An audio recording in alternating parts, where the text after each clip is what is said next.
lu tuh punya cita-cita nggak sih bro? Apa sih cita-cita lu sebenarnya yang belum sampai ini belum tercapai sama lu? Cowok tuh ancurnya cuma 3 kan, tahta, harta, wanita. Ya.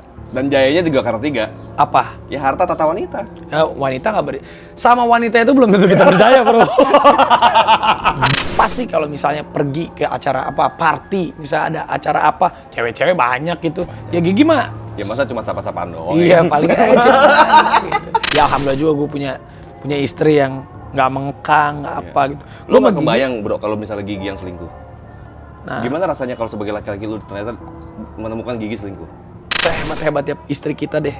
Jadi top bisnismen nomor 1 sedunia. Tiba-tiba dia tidak memperlakukan suaminya sebagai ini. Lu bagaimana sih sebagai suami? Ini gue belum pernah cerita di mana ya. Jadi waktu itu pas vaksin pertama, gue kan jadi orang yang pertama vaksin waktu itu. Setelah Pak Jokowi. Ya. Jadi waktu itu ada gitu. Gue jadi ngebayangin berapa jumlahnya duit Waduh. pastinya Raffi sekarang ya. Selama 25 tahun loh bos. Enggak lah bro. Pi, penghasilan lu tuh boleh gak gue tanya, penghasilan lu berapa sih Pi? Per bulan? Beda-beda. Kalau penghasilan pasti beda-beda lah. Beda-beda gue penghasilan. Paling besar Pi? Beda-beda juga. Terkadang kan kita bisa dapat kalau lagi iklan rame gitu. Kalau misalnya syuting. Kalau gua kan apa ya dari dulu sampai sekarang itu dari 2000 gua waktu itu masuk ke host lah. Waktu gua zaman-zamannya main sinetron itu ya cuma bisa ngambil 1 sinetron 1 hari. Oke. Waktu itu sampai 2006 lah, 2000. Enggak, Nah, sekarang ini maksudnya. di 2007 dari 2007 sampai dari 2007 atau 2008 sampai detik ini sehari gue pasti minimal 3 acara saat gue jadi host. Jadi pagi siang sore. Nah itu yang akhirnya ya bisa. Tapi dari sinetron waktu itu aja sinetron zaman gue SMA itu gue dibayar 35 juta per episode. Oke. Paling top tuh. Per episode tuh berapa kali syuting tuh? 3 kali, 4 kali syuting? Ya zamannya waktu itu udah stripping juga, udah tiap hari. Oke. Udah tiap hari, waktu itu udah 35 juta lah kelas 2 SMP, 2 SMA, 3 SMA. 35 juta kali 30 tuh bro. Tapi waktu itu pas gue ngambil host itu, gue dibayarnya dari 35 juta dibayar 5 juta gue ambil. Tapi sekarang ya hostnya bisa lebih malah dari sinetron ada 3 gitu sehari bro. Itu kurang lebih lah. Ya tapi kan semua juga ada prosesnya. Iya. Jadi gue terkadang kalau misalnya udah Ya kira-kira di 1 hari atas, 1 Alphard lah ya. anjrit. Penghasilan lu Enggak juga sih bro. Enggak juga bro, enggak 1 Alphard bro. Ditambah penghasilan bisnis loh bro, itu kan baru dari dunia artis tuh. Belum lagi di dunia bisnis yang memang 3 triliun ya? Enggak. Sekarang di atas 2 lah kita, udah di atas 2 T lah. Kalau Rans. Belum 3 T sih bro, menuju lah doain bro. Bro, Iya. emang menarik kalau lu IPO kan perusahaan lu? Apa menariknya? Atau kadang ada juga orang yang nggak suka IPO gitu kan? Ada yang nggak suka IPO. Cuman buat gua sebenarnya gini, kayak perusahaan Rans, ya alhamdulillah kita juga bukan perusahaan startup yang menjual mimpi dan lain. Kita juga memonetisasi gue Gigi Rafatha Rayanza gitu. Ibaratnya dari Raffi, dari syutingan gua, dari iklan gua, dari YouTube, dari Instagram, ya Gigi Rafatha Rayanza misalnya. Dari iklan dan lain-lain, terus ditambah lagi dengan produk-produk yang kita bikin gitu. Sebenarnya secara buku buat kita cukup, buat kita waktu itu sebelum kita pre-IPO, sebelum grupnya MTech masuk, buat kita cukup. Tapi waktu itu gue berpikirnya gini, belum tentu anak gue mau, karena waktu itu triggernya gue gara-gara si Rafathar itu udah nggak mau diajakin syuting gitu masalahnya. Nggak mau pas syuting. Okay. Kenapa sih harus kayak papa dia ngomong gitu. Di situ udah bisa protes deh. Dia udah bisa protes gitu. Kayak di situ gue mulai tak gitu. Wah, terkadang kita nggak bisa juga nih memaksa anak gue dengan dunia gue, apalagi menyuruh anak gue untuk melanjutkan Rans Entertainment. Belum tentu dia mau.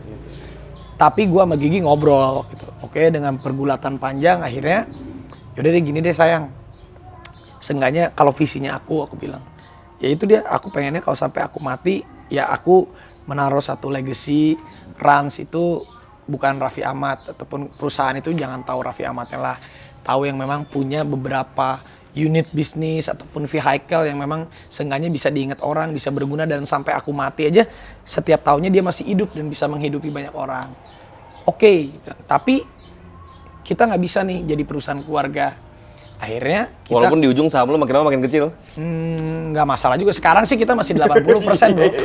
Ya kan, tapi suatu saat semakin besar itu kan bisa begitu kan. Cuma kan yang namanya hidup menurut gua ya ya udahlah gitu, kita juga nggak akan hidup selamanya juga di dunia ini juga, maksud gue. Dan gue berpikir waktu itu gini, oke deh, Rans itu bisa lahir itu kan karena Raffi Ahmad Nagita Slavina. Ibaratnya awalnya, tapi kan kita nggak mau orang kenalnya Raffi Ahmad Nagita Slavina lagi, tapi sosoknya memang kita di belakangnya. Nah kita berpikir Rans itu, aku sama Gigi ada itu karena publik, karena memang orang, karena jangankan perusahaan, hidup gue aja udah dimilikin sama banyak orang gitu, yang gue kemana-mana juga udah nggak mungkin. Gue nauin diri kok, gue pergi keluar kota tuh, gue udah tahu gue nggak bakal bisa makan enak di restoran, pasti ada orang foto, ada itu udah jadi kehidupan. Dan gue udah berdamai dengan akan hal itu. Konsekuensinya jadi, begitu. Udah konsekuensi. Jadi saat gue berpikir udahlah, kita juga toh udah nyemplung ke publik ini udah dalam, ya udah perusahaan kita gue publikin aja. Emang kita dari asalnya dari keluarga, biar aja keluarga Indonesia kalau mau memiliki perusahaan kita open gitu. Kalau enggak ntar tinggal bikin lagi kan. Tapi kalau bikin lagi, gue rasa enggak. Jadi gue udah bilang sama Gigi, ya mungkin bisa aja, tapi masterpiece yang memang kita mau jagain itu ya adalah ini gitu.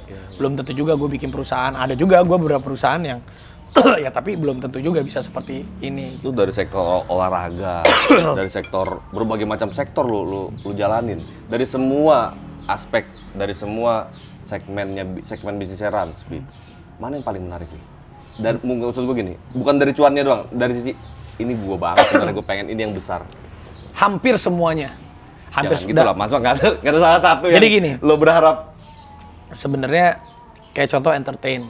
Tapi entertainnya mungkin seksi sekarang. Sekarang seksi banget, paling besar itu adalah ya ibaratnya profitabilitasnya adalah dari entertainnya, maksudnya monetisasi gue, Gigi, Rafathar Renza yang kita monetisasi lewat Instagram, lewat YouTube, lewat TV, lewat off-air-nya gue, lewat ininya gue, dan lain-lainnya. Tapi kan seiring berjalannya waktu, nggak bisa juga bergantung sama gue, Gigi, Rafatharnya. Akhirnya sekarang kita bikin F&B, kayak sekarang beberapa F&B gue ada support kemana UMKM, restoran gue invest, terus ada gue ambil lagi dari Jepang dan lain-lain.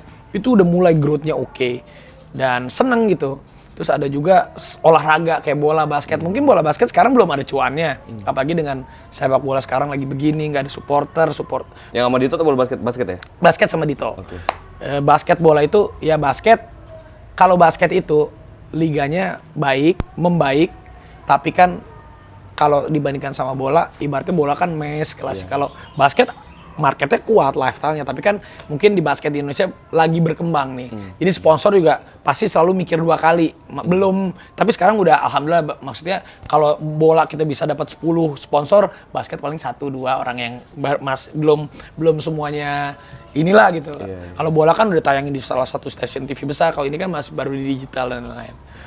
Kayak bola gitu, basket ya mungkin sekarang belum, niatnya gue juga ya semuanya juga harus berbanding lurus dengan idealisme kita dengan komersialnya. Bola basket, sekarang gue rugi. Perusahaan Rans ibaratnya banyak uang yang masuk untuk ngebiayain bola dan basket. Tapi gue yakin suatu saat bola dan basket kita pasti akan hidup.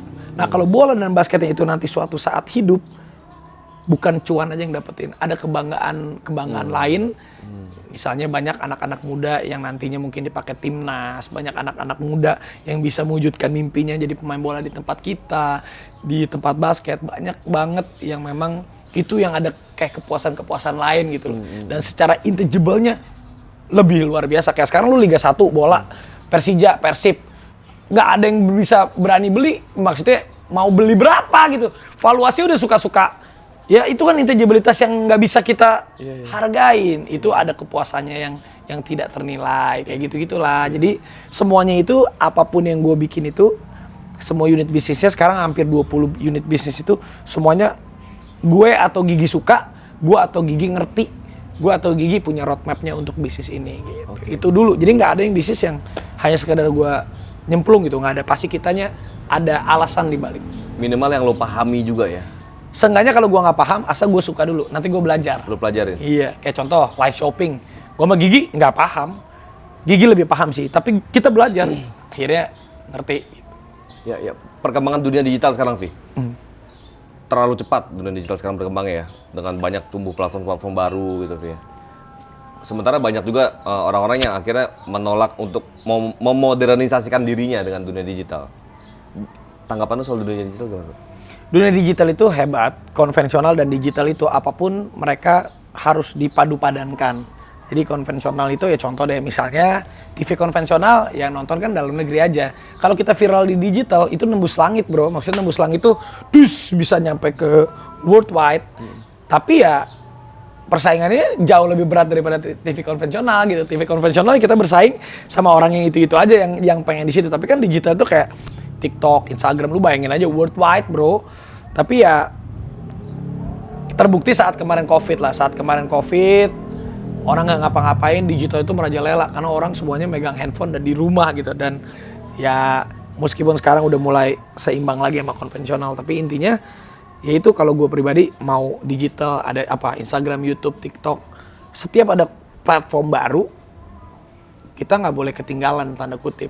Apapun itu kita pelajari aja terus gitu. Jadi lu sendiri mau pelajari itu? harus pelajari. Algoritma sosial media lu pelajarin? Pelajari. Atau bro. udah tim yang kelola sekarang? Gua sama tim, udah gini, Instagram gua nggak akan pernah bisa sukses kalau cuma dikelola sama tim gua. Oke, nggak tahu rasanya lu gitu ya? Yes. Oke. Jadi kayak gini, YouTube, Instagram, TikTok, itu kan orang nge-follow itu iya suka dengan platform TikToknya. Tapi kalau misalnya Raffi Ahmad di TikTok, orang itu lebih seneng ke personanya kita, personalnya kita. Jadi mau nggak mau, jadi coba lu bandingin, ada contoh Instagram yang memang dikelola sama akun, sama orang yang sama dirinya sendiri.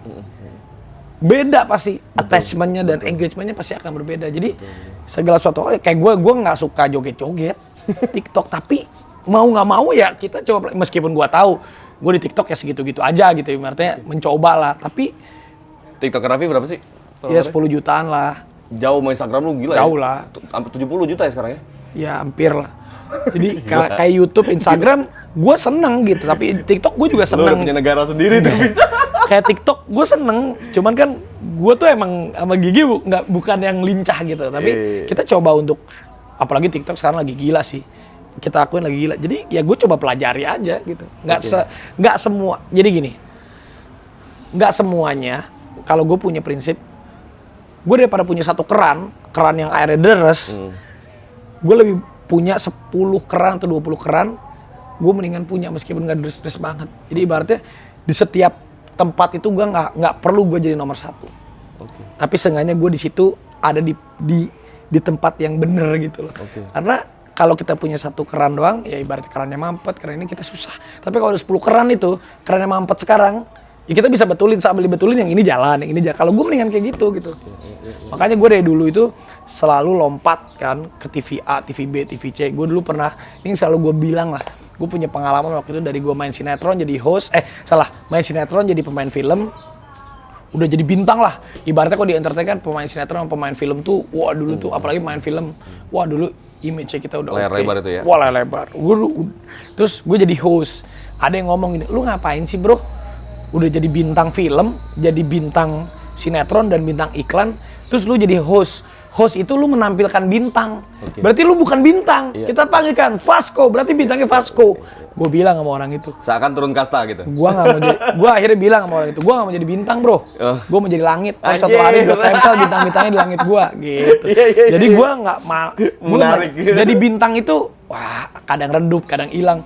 Beribu bintang bertaburan. Kita capek harus jadi bintang terus. Paling bijaksananya kita jadi langit ya, meskipun ada mendung, menaungi semua bintang. Ada mendung, ada gelap, ada badai, ada hujan, ada cerah, ya kita harus lewatin. Tapi ya itulah, mendingan gue mencoba untuk berkolaborasi dengan bintang-bintang, menjadikan gue tetap bersinar di atas sebagai langit. Gitu. Iya, itu keren banget. Itu kalau gue emang itu prinsip hidup gue dari dulu. Iya. Kalau lu sendiri sebenarnya, lu tuh punya cita-cita nggak sih bro? Apa sih cita-cita lu sebenarnya yang sampai ini belum tercapai sama lu? Gue tuh orangnya percaya nggak percaya. Gue dari kecil itu nggak pernah punya cita-cita mau jadi orang ditanya jadi insinyur, jadi dokter, nggak ada. Gue kalau ditanya cita-citanya apa, jadi orang sukses, udah gitu. Oke, orang sukses. Itu aja gue. Sukses tuh apa sih? Nggak tahu. Pokoknya apa sukses itu. Nah gini, definisi sukses itu seiring berjalannya waktu kita akan menemukan dan mengupgrade suksesnya itu. Contohnya dulu suksesnya gue nih pengen terus bertambah. Iya. Jadi suksesnya gue dulu, gue pengen jadi peran utama. Ibaratnya kan dulu dari peran biasa peran utama. Udah kita jadi peran utama. Kalau kita udah merasa sukses gitu, udah gila kita. Ternyata saat jadi peran utama, wah gue berpikir honor gue harus naik segini. Udah naik segitu misalnya. Terus gue mikir, kok orang itu bisa bayar gue segini ya? Berarti orang itu kan lebih sukses dari gue. Gue coba pelajari jadi sukses itu selalu gue berpikir jadi orang sukses itu definisinya harus upgrade terus. Yang tadinya kita sukses untuk diri kita sendiri. Saat kita udah muasin diri kita sendiri, ya seenggaknya kan kita suksesin buat keluarga kita, suksesin buat karyawan kita, suksesin buat ini kita. Jadi sukses itu akan bertambah terus seiring dengan berjalannya waktu. Harus upgrade dan harus beradaptasi. Kalau kita sukses yang ngerasa wah, gue udah sukses ya jadi peran utama nih. Sampai mati kita cuma sindrom gitu loh. Iya. Jadi sukses itu menurut lo akan terus berkembang. Dan Akan lo terus berkembang. berarti lo nggak mengoyo, istilahnya gini, masturbasi keanganan gitu kan. Terlalu tinggi harapan lo. Nggak bisa bro. Kita harus punya mimpi itu benar, boleh mimpi. Tapi kan merealisasikannya yang kita mampu. Misalnya, gue pengen dan akhirnya lo penuhin. Iya, suksesnya gue pengen jadi profesor. Sampai mati gue gak akan jadi profesor bro. Karena gue gak bisa. Tapi kan kita mencoba mencari yang emang kira-kira kita memang mampu. Saat kita udah mampu mengarah ke sana, kita upgrade lagi gitu. Upgrade lagi sesuai dengan porsinya kita. Gitu. Tapi profesor kerja malu berarti sekarang. Anjir. Kagak bro. Di dunia selebriti, di dunia bisnis, lo udah termasuk kalau ada ijazahnya lu profesor, bro. Enggak juga, bro. Ya, dan lu sudah mengalami itu kan riset yang lo alami, akhirnya lu dapat sebuah kesimpulan di sisi bisnis gitu kan. Tapi link paling penting. Networking. Jadi lu percaya nggak orang-orang yang membantu gue sekarang ini rata-rata orang yang kenal sama gue 20 tahun lalu. Orang yang bener-bener dari bawahnya bareng, meskipun dia udah lompat ke sana ke sini pas ketemu, kalau kita punya relasi yang sangat baik, humanisnya ya. Bukan karena dulu memang wah gara-gara lu sukses dulu ataupun ini kita temenin lu karena lu kaya, lu sukses. Tapi secara personal humanisnya kita baik, itu akan jauh memudahkan kita tanpa kita harus minta tolong sama dia. Iya. Misalnya gue ketemu, misalnya kita gembel dulu tiba-tiba, tapi hubungan gue tiba-tiba dia jadi bro, gila lu, wah gila, bro, ini gue ada ini, ayo kita kerjain bareng. Wah itu kan secara tanpa kita minta. Jadi tanpa gue sadarin tuh gue sekarang di sini sebenarnya orang-orang itu aja sih banyak yang ngebantuin gue yang emang udah tahu tentang gue. Iya. Dan lu pun tahu tentang mereka. Betul. Ya, kalau bisa disebutin orang, Vi, yang paling penting menurut lo paling mungkin berjasa di 5 orang berjasa di dunia bisnis lo itu. Oke. Kalau di bisnis ya pasti istri gue, Om Doni Oscaria, itu juga sekarang banyak ngeinin gue lah. Doni sih smart banget sih. Iya bagus dia. Keren. Dia jadi direktur BUMN top lah. Sekarang emang udah top, mantap, is the best. Jadi menteri cocok juga kayaknya dia. Cocok. Siapa ya kalau gue sebutin 5, lebih dari 5 sih pasti, banyak banget. Jadi banyak banget yang gue harus terima kasihin ya, karena apa ya, gue berubah itu kayak gini deh. Misalnya gue kan nggak perlu sekarang gue jadi bisnismen tiba-tiba dan gue harus jadi bisnismen, itu kan nggak perlu. Orang itu apa ya, biarin aja. Emang standar dandanan bisnismen kayak gimana emang ya? Contoh misalnya. Kan lu bikin standar sendiri. Iya. Bisa ada orang yang udah jadi bisnis kemana-mana jadi harus pakai jas, personalize-nya dia, banyak gitu ya. personalize-nya dia berubah, misalkan nggak perlu kayak gitu juga gitu.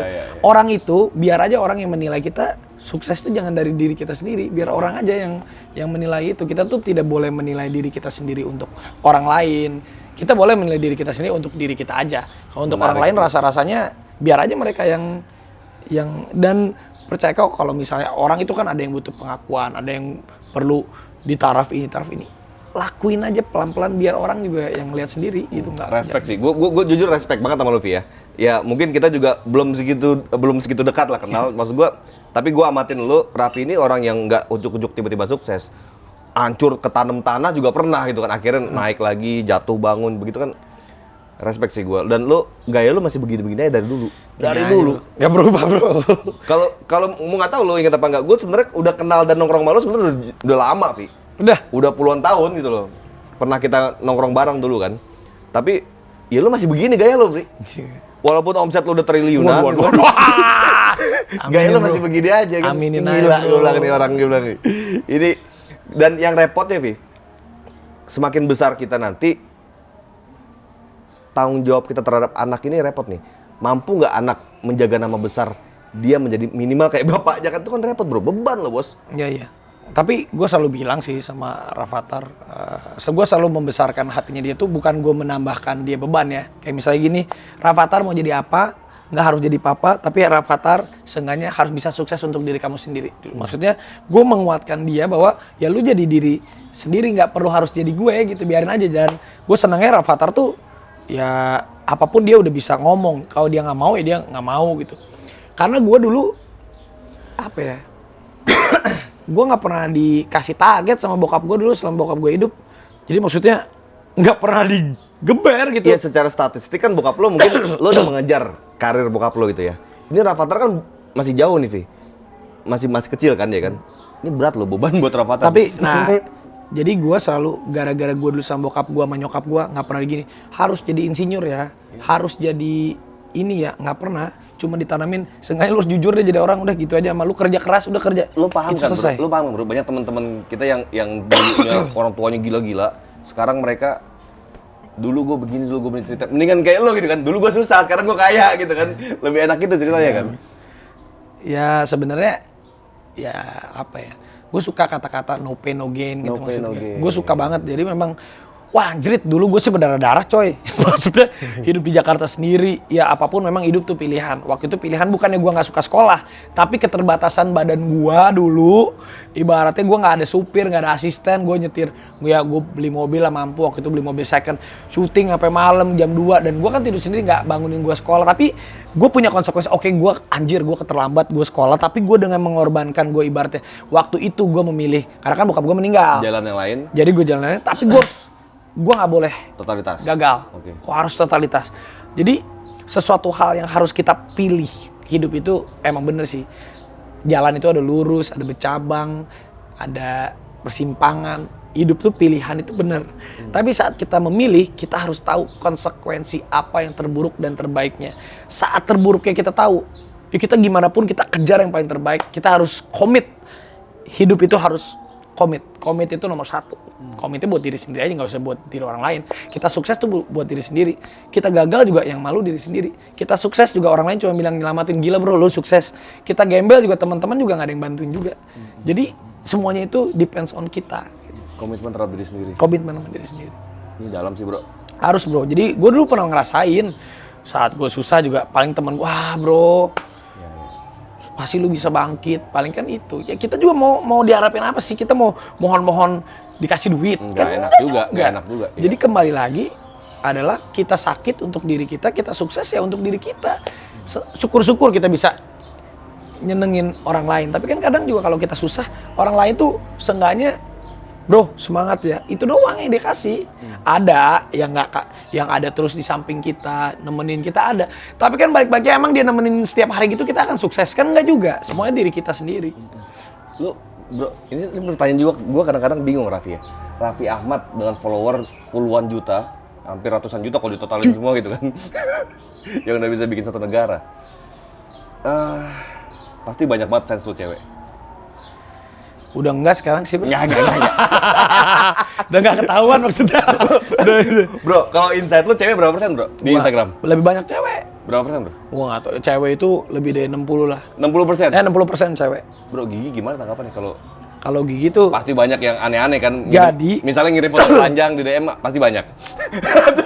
Udah nggak bisa ngaceng bro sama cewek-cewek gitu, gimana dong bro? Banyak kan?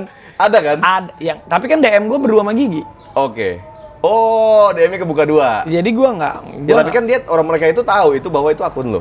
Iya, cuman maksudnya ibaratnya gini, bukannya sombong ya. Iya. Jadi kalau gue zaman dulu gue ibaratnya ini kan, gue kan dekatnya sama artis-artis gitu. Ya, jadi gue tuh pacarannya pasti punya affair-nya pasti sama orang-orang yang di sekitar-sekitar gue gitu aja. Jadi gue juga orangnya, gue tuh nggak pernah, gue juga tahu sih ada resiko nih. Gue selalu diingetin, cowok tuh hancurnya cuma 3 kan, tahta, harta, wanita. Ya. Dan jayanya juga karena 3. Nggak juga. Jayanya ya? Apa? Ya harta tata wanita. Ya, wanita nggak sama wanita itu belum tentu kita percaya bro.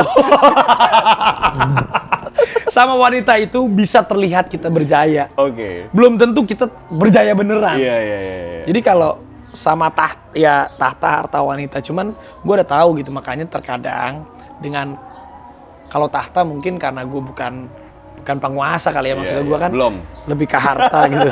Kalau harta ya itu karena gue dulu nyari duitnya susah banget, gue nyari duitnya susah. Sekarang juga gue nggak bilang gue nyari duitnya gampang. mudah dibanding dulu. Lebih mudah dibandingkan dulu. Jauh. Tapi gue karena dulu nyari duitnya susah, gue bener-bener sebijaksananya mungkin untuk menjaga uangnya. Seenggaknya gue tuh emang nggak suka belanja. Paling duit gue tuh habisnya beli mobil, sama beli rumah, beli tanah. Tapi nggak pernah belanja gitu gue orangnya. Jadi uang gue selalu ada aja gitu, berbentuk apa tapi ada. Duit gue tuh nggak pernah hambur-hambur. Kalau untuk masalah tahta gitu, jadi gue tahu gitu manusia itu terkadang habis A pengen B, habis C ada D. Nah itu yang kadang gue suka tepok-tepokin pipi gue gitu, maksudnya terkadang jangan sampai, ya gue juga pernah waktu pas muda sindrom star pernah dan lain-lain, tapi nggak akan membuat itu malah, iya memang kita harus nginjek-nginjekin bumi kita tuh perlu banget gitu. Jangan banyak ngelayang gitu ya. Jangan banyak ngelayang itu. Napak lo. Ya manusiawi lah terkadang kita. Ini tapi kembali lagi tuh itu bener-bener itu alert dari diri kita lah. Itu mah harus lah. Kalau masalah wanita ya gue juga tahu lah, kayak wanita gue banyak yang dekat di keliling gue gitu. Tapi gue harus menyadari bahwa apa ya? Ya kadang gigi tuh udah the best lah buat gue. Maksudnya apapun ya percayalah Allah itu nggak ngasih apa yang kita mau gitu, kadang apa yang kita perlu gitu. Kalau yang ya namanya juga laki-laki, kalau mau mah punya istri yang wow nggak pernah ada mau habisnya, udah dapat apa yang satu aja, ada juga nambah mau daging dua. Mulu pengen juga makan tempe iya, kan. tapi kan kita harus tetap yang harus kita tanamin itu ya udah istri kita udah paling the best gitu. Oke. Tapi Gigi juga tahu gua nakal, dia tahu ibarat nakal itu tanda kutip tuh. Gua mah pasti kalau misalnya pergi ke acara apa, party, misalnya ada acara apa, cewek-cewek banyak gitu. Ya Gigi mah ya masa cuma sapa-sapaan doang. iya, paling aja gitu. Tapi Gigi itu lebih, ya dia udah emang gue di depan atau di belakang ada Gigi sama aja gitu. Gigi tahu, misalnya gue genit, dia tahu gue ini dia tahu. Jadi cuman ya gue juga selalu Gigi itu gue taruh di atas kepala gue gitu. Jadi gue nggak pernah membuat dia kehilangan muka sebagai istri gue gitu. Kadang mau dari perusahaan, mau di kehidupan, mau apa, Gigi tuh selalu gue taruh di atas kepala gue gitu. Kadang gue selalu memposisikan ya dia lebih hebat dari gue gitu. Oke, harus gitu lo ngomongnya. Harus gitu karena itu paling aman bro. Jadi maksudnya kita harus respect lah sama istri gini kita. Lo bro, maksud gue, lo kan setiap hari Gigi tuh, gue juga tahu Gigi dulu Gigi di 21 SMA-nya ya. Gue nggak tahu. Bener nggak bro? Bukan, Al-Azhar. Alaska. Al-Azhar. Kelapa Gading kan? Ya. Ya.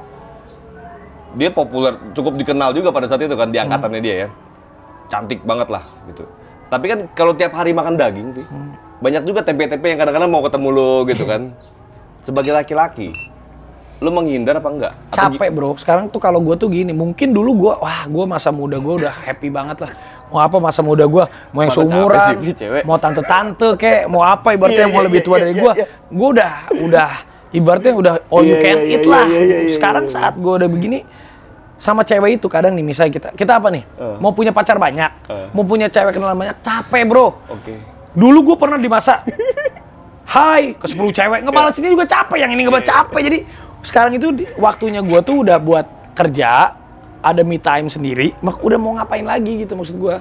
Me time tetap terus butuh harus ada. Harus ya kalau gue tuh Gigi tahu, gue ada teman ngobrol cewek gitu, teman-teman gue, tapi gue ngobrol ya biasa aja gitu. Tapi kan nggak, kitanya juga harus punya alert aja gitu maksud gue.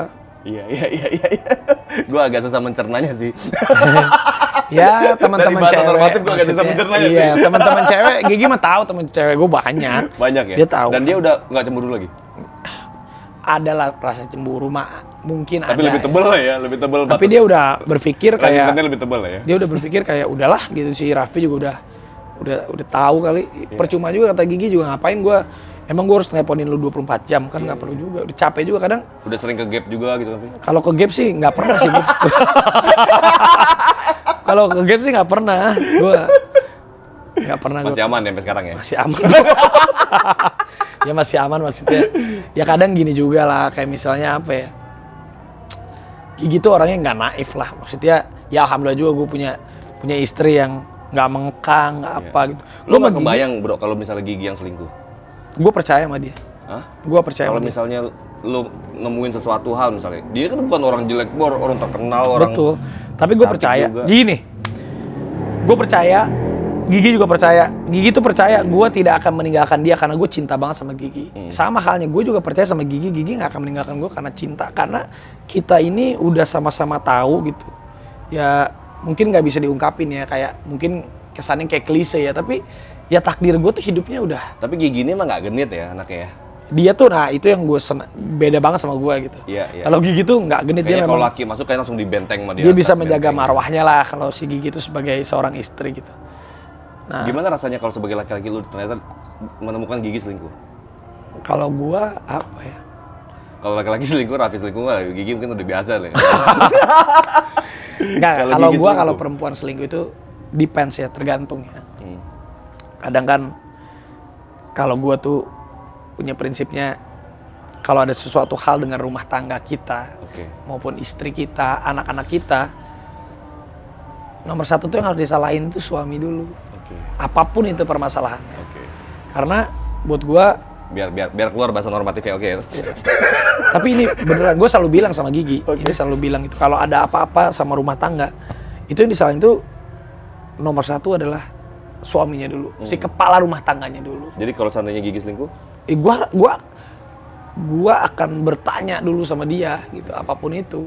Tapi kalau misalnya gini, sebagai kita suami, sebagai apapun, laki-laki, sebagai laki-laki, sebagai suami, semuanya udah kita kasih misalnya. Ya kalau ada sesuatu hal, ya mungkin kita. Ya kalau genit kan lu nggak bisa hilang lah, itu Kalau kan genit tetap mah begitu gua lah nggak ya. bisa hilang, mau gua. Kalau alasannya itu gara-gara itu kan nggak bisa lah, kan lu udah tahu gue begini gitu kan. Ya Gigi juga nggak akan mau juga berantem, cuman masalah gue genit atau ini nggak. Jadi ya pasti gue akan mencoba ngobrol dulu sama dia. Kalau gue pikir-pikir emang gue rasa semua fine-fine aja, dia selingkuh ya goodbye aja gitu buat gue. Bye, karena buat gue tuh gini, kalau ya sih gue nggak mau bilang laki-laki di atas, perempuan di atas atau enggak lah. Tapi kan ini prinsip hidup setiap masing-masing. Setiap masing-masing, apapun ya. Seorang laki-laki nih, bayangin ya, sehebat-hebatnya seorang laki-laki gitu ibaratnya. Dia mau punya apapun itu, terus istrinya begitu gitu misalnya.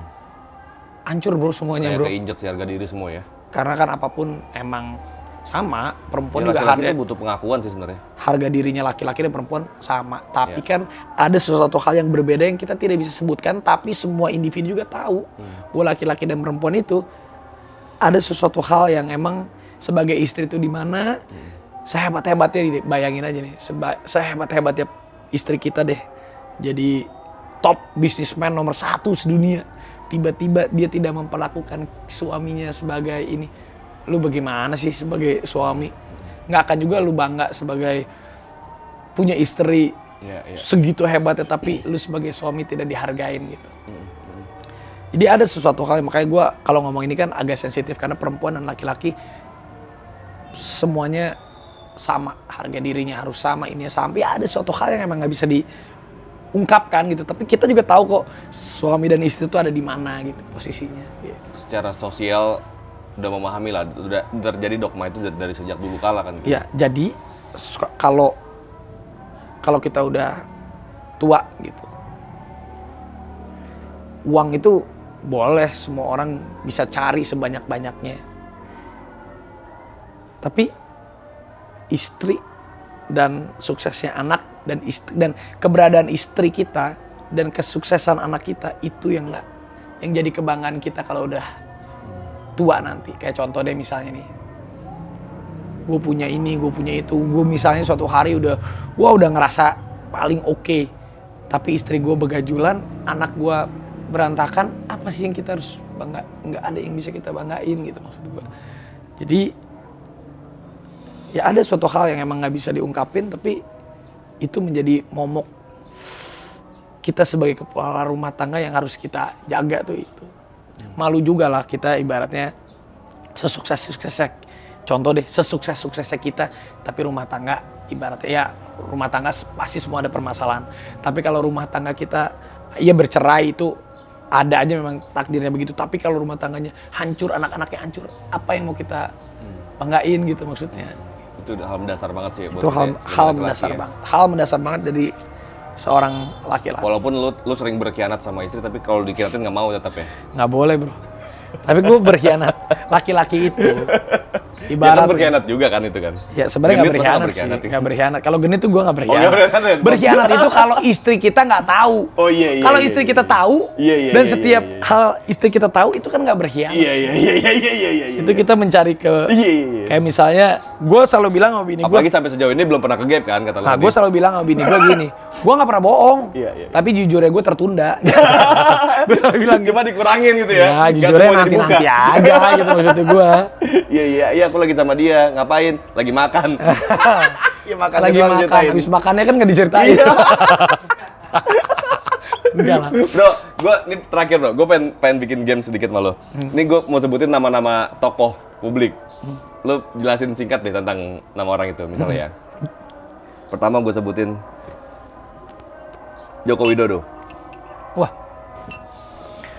itu menurut gue salah satu presiden yang rakyat gitu, maksudnya satu apa ya, satu fenomenal gitu. Maksud gue ada satu presiden yang ya gue cukup kenal baik keluarganya gitu. Ya menurut gue unik sih, unik dalam arti kata, ibaratnya apa ya, kayak dari nobody jadi somebody gitu. Maksud gue yang ya dia kan Cara partner bisnis anaknya kan. iya bukan juga.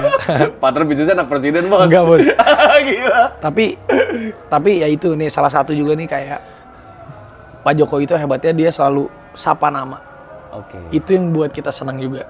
Iya, kalau siapa nama Raffi Ahmad siapa yang nggak tahu. Tapi dia selalu inget kayak hal ya apa ya, hal-hal yang contoh misalnya kayak ketemu gitu di waktu di satu acara ketemu. Momen-momennya. Raffi gini-gini gimana kemarin ini gini udah. Jadi dia selalu kayak kan kaget juga ya maksudnya. Ih kok Bapak tahu ya gitu-gitunya loh maksudnya. Iya. Ya dan beliau juga ya hebat sih, salah satu orang yang sosoknya itulah kayak nobody jadi somebody gitu. Kayak Ganjar Pranowo? Pak Ganjar humble sekali juga sih beliau gitu. Humble, aku mungkin ketemu baru beberapa kali aja tapi beliau salah satu yang humble juga. Tapi secara pribadi aku nggak bisa gampangin karena aku nggak kalau sama Pak Jokowi kan beberapa kali udah ketemu gitu, beberapa kali ada perintah gitu kayak suntik gitu kan, sempat ngobrol juga waktu itu. Aku pernah waktu itu bayangin ini gue belum pernah cerita di mana ya, belum pernah cerita. Jadi waktu itu pas vaksin pertama, gue kan jadi orang yang pertama vaksin waktu itu. Di negara ini. Setelah Pak Jokowi. Ya. Jadi waktu itu sempet rame gara-gara abis vaksin gue dibilang party. Ya. Padahal gue di rumahnya adalah salah satu di rumahnya teman gue di rumahnya. Waktu itu di rumahnya Om Ricardo Glael ulang tahun. Ya rame. Wah gue sampai dilaporin polisi apa gini. Gue pikir waktu itu pihak istana marah dan nggak memanggil gue lagi untuk jadi influencer untuk booster kedua. Pas jadi booster kedua waktu itu inget banget gue masih diundang. Itu gue sempat sama Bang Syarif tuh ajudannya Pak Jokowi. Waktu itu gue langsung minta maaf sama gitu-gitu. Wah tapi waktu itu Pak Jokowi ajudannya bilang enggak kok, kan Raffi nggak salah, emang bukan party, cuman memang ramai aja. Gue pikir pas di booster kedua Lu gue nggak pegang nomor presiden langsung? Jokowi langsung? enggak lah bro. Terus akhirnya WhatsApp gitu, maaf ya Pak. enggak lah bro. Terus akhirnya gue udah di booster kedua tetap diundang waktu itu. Wah gue diundang kan. Pas diundang gue dateng, gue udah booster. Itu Pak Jokowi dulu, tapi waktu itu nggak ketemu. Jadi biasanya kan salaman dulu ketemu. Waktu itu nggak ketemu sama Pak Jokowi. Terus tiba-tiba udah selesai booster, gue mau pulang. Ada ajudannya lain, Raffi dipanggil sama Bapak. Wah, sama Bapak nih. Kaget gue. Panggil sama Bapak. Oh iya. Itu bener-bener berdua, bro. Itu bener-bener gue ada kali 10 menit. Gue grogi banget gitu. Itu berdua. Dipanggil sama Pak Jokowi, berdua. Wah yang satu kata yang gue ngomong, Pak mohon maaf Pak, waktu itu aduh saya jadi rame gini. Wah gue minta maaf dulu, kata Pak Jokowi, udah nggak apa-apa kan itu kamu nggak salah gini. Udah terus dia apa ya? Dia cuma, saya tuh tadi nyariin kamu, kok kamu nggak ada, dipikir kamu nggak datang. Enggak lah Pak saya datang. Di situ gue ada waktu 10 menit ngobrol. Pak Jokowi itu bener-bener apa ya? Ya itu gue apa ya? Terpukau aja gitu maksud gua, sampai gue gitu sampai ngobrol sama presiden dia ngobrol berdua bro. Yeah. Dia ajak ngobrol berdua, ya itu yang bikin gua wah gitu. Maksudnya ya bisa mengapresiasi kita dengan cara yang dia bisa buat gitu. Ganjar Pranowo tadi dulu belum sebut. Gua sama Pak Ganjar, beliau humble banget gitu, Pak, humble dalam arti kata kadang kalau DM dibales gitu, Twitter waktu itu dibales gitu. Ya, tapi aku belum punya banyak berinteraksi sama beliau sih. Tapi beliau orangnya humble dan ya kalau kita tahu di tempatnya beliau udah dicintai lah oleh. Oke. Bagaimana dengan Prabowo Subianto? Pak Prabowo itu waktu itu sejujurnya aku waktu pertama kali Pak Prabowo sama Pak Hatta nyalonin presiden, waktu itu Pak Jokowi sama Pak Yusuf Kala putaran pertama, aku waktu itu kan karena waktu itu aku belum mengenal sosoknya Pak Jokowi. Aku mendukung Pak Prabowo waktu itu. Karena aku juga salah satu yang mendengar ceritanya beliau gimana gagahnya saat beliau di TNI, gimana hebatnya dia lah gitu. Dia juga salah satu sosok yang menurut saya nih di Indonesia paling disegani ya beliau gitu maksudnya. Ya pastinya ada presiden, ada kalau aku lihat ya ada presiden, ada Pak Prabowo, itu apa yang menurut aku satu level lah mereka tuh emang salut semuanya sama Pak Prabowo. Jadi besok kalau Pak Prabowo maju lagi lu dukung ya? Oh sih, kalau siap. Tapi beliau orang yang ini juga kok, yang waktu itu aku juga pernah beberapa kali juga. Aku sama waktu itu dukung Pak Prabowo itu ya. Pernah ngobrol langsung sama 08? 3 kali lah mau 08 ketemu. Waktu itu di Hambalang pernah. Tapi ya cuma 2-3 kali aja. Oke. Dukung kalau besok maju lagi beliau. Siap. Denger ya, Raffi Ahmad dukung Prabowo Subianto. Udah yang lainnya nggak perlu gue tanya lagi. Ayu Ting Ting. Waduh, penyanyi dangdut yang hebat, ibu yang luar biasa. Ya dia juga salah satu yang fenomenal lah dari nyanyi dangdut, bisa Keren sih. Bisa ngelawak dan konsisten, hebat ya. Itu bro, Gigi tuh kayak di TV-TV dia kayak cemburu gitu. Dia bener apa pura-pura sih? Apa dia memang begitu sih? Enggak, kayak emang Gigi marah kayak cemburu gitu seakan-akan. Enggak lah, Gigi mah nggak pernah cemburu sama siapapun. Gitu ya? Karena Gigi tuh pernah ngomong, ya aku tuh si cemburu-cemburunya ngapain aku cemburu gitu. Kan aku pemenangnya di hati kamu. Dia udah ngerasa yang lain diikat ya, juga bandel juga pasti di luar. Tapi kan dia udah tahu yuk. Gitu. Laki, anak gua juga dari rahimnya Gigi, bro. Jadi dia udah tahu lah. Dia juga nggak pernah ngeribetin hal yang ribet gitu. Sandiaga Uno atau Erick Thohir? Waduh, dua-duanya oke. Dua-duanya bagus lah. Itu juga sama lah. Di levelnya itu dua-duanya keren. Rudy Salim atau Kaisang? Ya Kaisang dulu ya. Kaisang. Dia tahu aja ada anak dua nih, bro. presiden. Ya. Kaisang itu lebih muda, lebih muda dan gue tuh sama Rudy Salim seumuran. Yang kita juga, gue udah Kaisang tuh keren sih. Gue ngeliat Kaisang nih. Kaisang tuh salah satu orang yang hebat loh, maksudnya. Keren sih itu Kaisang tuh. Dia itu kesannya. Dia bisa bawa bapaknya jadi lucu-lucuan. Gue ngeliatnya keren loh itu. Kaisang itu kalau orang bapaknya belum kenal banget. Kita kalau belum kena banget kan bingung. Ini orang bercanda tuh serius sih, bercanda tuh serius sih gitu. Tapi ya ternyata emang hatinya sih baik gitu, dan dia juga punya emang tulus gitu orangnya. Kalau memang itu tulus gitu dia bantuin, tapi dia emang strict dia. Kalau memang dia nggak suka ya dia nggak akan ke situ. Kalau dia suka dia akan support gitu. Dan dia unik sih, anak presiden mana sih yang kayak gitu bro, cuman dia doang gitu. Selama negara ada presidennya ya. Wah, iya, yang anak presiden yang gue bilang bapakku lo nanti bapaknya diceng-cengin sama dia gitu. Tapi ya maksudnya presiden. Mas Kaisang itu menurut gue salah satu anak presiden yang memang dia membuka dirinya dan mencoba beradaptasi dengan dunia vehicle yang sedang berkembang. Jadi dia dengan caranya dia. Ya Mas Gibran kan udah masuk ke politik ya. Kalau Mbak Ayang kan ya udah jadi seorang ibu gitu maksudnya. Ya kalau Mas Kaisang itu ya menurut aku dia kayak ice breaking dari semuanya gitu. Tapi dia juga pinter, dia juga hebat gitu. Dia pekerja gitu, dia pekerja dan dia pebisnis gitu. Oke. Dia memang orang kerja juga ya? Dia pekerja dan pebisnis gitu. Ya memang ya bener-bener ya meskipun ada sang pisang, sang apa ya kan ya sama aja kayak gue gitu. Gue bikin bisnis pakai intangible value asset nama gue gitu. Dia juga menggunakan itu tapi tidak menggunakan apa ya namanya ya? Intervensi? iya intervensi dari bapaknya, enggak, dia ya udah pakai nama gue aja gitu, dan dia juga ngerasa gue juga bisa kok, itu yang gue suka. Udah gitu. cukup sih nama anak presiden, siapa yang mau ganggu bos? Siapa yang mau mengganggu anak presiden gitu kan? Vi, kasih pesan dong dikit terakhir buat Macan Idealis. Ya buat Macan Idealis, wah mudah-mudahan banyak nih orang-orang yang mau datang ke sini, ibaratnya dari berbagai macam kalangan kan. Ya Vasco juga bisa ngajak ngobrol banyak orang di sini, seenggaknya banyak orang yang belum tahu jadi tahu, yang nggak banyak tahu jadi banyak tahu tentang apapun itu bisa ditanya-tanya di Macan Idealis. Kok nama lu Macan Idealis? Kenapa nggak Kucing Idealis? Gue nggak Atau hobi kucing. anjing idealis gitu? Gue nggak hobi kucing. Gue hobinya macan. Iya. Impian gue pengen pelihara macan sih, belum sampai sekarang. Serius? Iya. Dan CEO gue juga macan, ya kan. Emang hobi gue. Oh lu macan? Gue suka. Vi, thank you banget Vi. Ini kehormatan buat gue didatengin seorang Sultan Indonesia. Waduh. Orang yang pertama kali suntik di negara ini. Anjir, enggak lah bro. Yang suntik presiden bro. Gue doain bro, semoga bisnis lo ke depan Rans, apalagi ya, bener-bener bisa worldwide, yang mendunia gitu loh.